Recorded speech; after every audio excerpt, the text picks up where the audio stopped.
मैं डॉक्टर संतोष सिद्दीड, मैं Nobel hospital Hadapsar में ऑब्स्टेटिक्स एंड गायनेकोलॉजी डिपार्टमेंट में सीनियर कंसल्टेंट और हेड ऑफ द डिपार्टमेंट हूँ।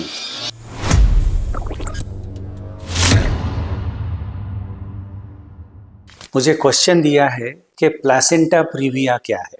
जैसे नाम बताता है प्लासेंटा प्रीविया, इसका मतलब ये कंडीशन ऐसी है कि जो प्लासेंटा, जिसको वार भी बोलते हैं हिंदी में, उससे जुड़ी हुई है। नॉर्मल प्रेगनेंसी में जो गर्भाशय रहता है उसके ऊपर वाले हिस्से में प्लासेंटा या वार जो बोलते हैं वो चिपकी हुई रहती है और बेबी निचले हिस्से में होता है, ताकि जब भी डिलीवरी का वक्त आए बेबी नीचे से सर्विक्स में से वजाना में से बाहर डिलीवर हो और बेबी डिलीवर होने के बाद प्लासेंटा या वार उसके बाद डिलीवर हो।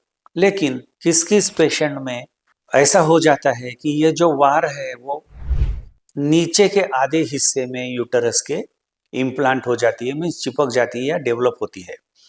तो बेबी रह जाता है ऊपर के हिस्से में, प्लासेंटा रहता है नीचे के हिस्से में।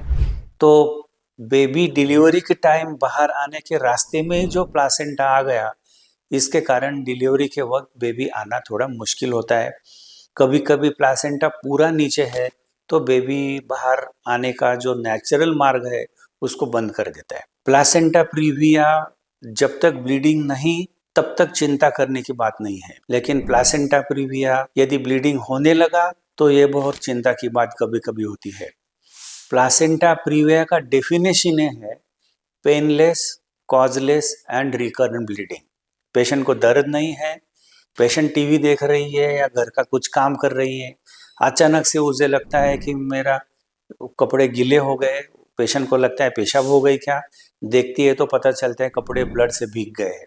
या तो पेशेंट सो रही है, एकदम जाग जाती है, देखा तो एकदम ब्लड का पूल है। सो ये कॉजलेस है, पेनलेस है, एग्जैक्ट कुछ कॉज नहीं रहता। पेशेंट बट अच्छी तरह से बैठी है, टीवी देख रही है, सोई है, suddenly the bleeding starts. And recurrent means ये बार बार होता है, आज हो गया तो फिर बाद में हो सकता है, कभी होगा एग्जैक्ट मालूम नहीं, लेकिन सबसीक्वेंट ब्लीडिंग्स ज़्यादा होते हैं। आज जितना हो गया इसके बाद होने वाला थोड़ा ज़्यादा हो सकता है। इसका ट्रीटमेंट है इमीडिएट हॉस्पिटल में आना। हम लोग उसको पेशेंट को एडमिट करते हैं, अंडर ऑब्जर्वेशन रखते हैं, उसका ब्लड बुक करते हैं और हर पेशेंट पर जैसे ज़रूरी पड़ता है उस प्रकार से ट्रीटमेंट करके जितने दिन प्रेगनेंसी कंटिन्यू कर सकते हैं उतना करते हैं। और यदि ऐसा लगा कि बहुत ज़्यादा ब्लीडिंग है, पेशेंट की जान खतरे में है, तो कभी कभी सीजर करके भी ये बेबी को निकाल के मदर की जान बचाते हैं। सो सबसे इम्पॉर्टेंट बात यह है कि जब भी प्लासेंटा प्रीविया ये कंडीशन है, ये आपको पता चलेगा किसी अच्छे हॉस्पिटल में जहाँ ब्लड बैंक है, जहाँ 24 घंटे सीनियर ऑब्स्टेटिशियन उपलब्ध है, जहाँ 24 घंटे किसी भी प्रकार का ऑपरेशन हो सकता है, जैसे कि हमारा नोबल हॉस्पिटल। यहाँ पर यह सब चीज़ें 24 घंटे उपलब्ध रहती हैं। किसी भी वक्त कौन सा भी पेशेंट आया तो हम उसको 100% उपचार कर सकते हैं। हमारे पास ब्लड बैंक है, ब्लड के लिए यहाँ वहाँ कहीं भागना नहीं पड़ता है। Round the clock senior obstetrician available रहते हैं, एनेस्थेटिस्ट रहते हैं। प्रीमैच्योर डिलीवरी हो गई तो नियोनेटोलॉजिस्ट रहते हैं। हमारा NICU भी सबसे बढ़िया है। ये सब चीज़ें उपलब्ध होने के कारण प्लासेंटा प्रीविया जैसा high risk pregnancy and delivery Noble hospital जैसे बड़े हॉस्पिटल में करना आपके लिए ज़्यादा अच्छा है।